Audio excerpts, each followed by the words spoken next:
અમદાવાદની additional chief metropolitan magistrate કોર્ટે લગભગ એક દાયકા જૂના નકલી પાસપોર્ટ કેસમાં મોટો ચુકાદો આપ્યો છે.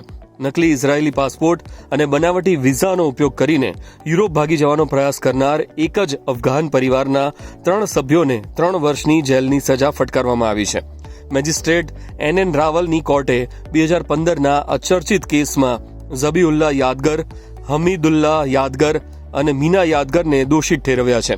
ઘટનાની વિગત મુજબ આ ત્રણેય આરોપીઓ પોતાના અસલી અફઘાન પાસપોર્ટ અને માન્ય ભારતીય વિઝા સાથે કાબુલથી દિલ્હી આવ્યા હતા, પરંતુ ત્યારબાદ યુરોપમાં સેટલ થવાના ઈરાદાથી તેમણે એક એજન્ટ મારફતે નકલી ઇઝરાયેલી પાસપોર્ટ, બોગસ ભારતીય વિઝા અને મુંબઈ ઇમિગ્રેશનનો નકલી સ્ટેમ્પ મેળવ્યો હતો.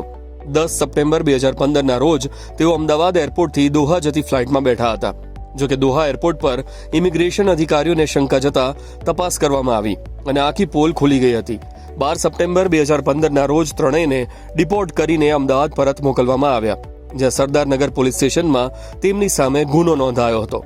તપાસમાં સામે આવ્યું હતું કે અફઘાનિસ્તાનમાં ઉગ્રવાદી પ્રવૃત્તિઓથી બચવા અને યુરોપમાં રોજગાર મેળવવા માટે તેમણે કાબુલના હાજી નામના એજન્ટને કુલ $60,000 ચૂકવ્યા હતા. ટ્રાયલ દરમિયાન સરકારી વકીલ કલ્પેશ પાઠકે 9 મહત્વના સાક્ષીઓ અને 50થી વધુ દસ્તાવેજી પુરાવા કોર્ટ સમક્ષ રજૂ કર્યા હતા. મૌખિક અને દસ્તાવેજી પુરાવાના આધારે કોર્ટે ત્રણેય આરોપીઓને દોષિત માનીને 3 વર્ષની કેદની સજા ફટકારી છે.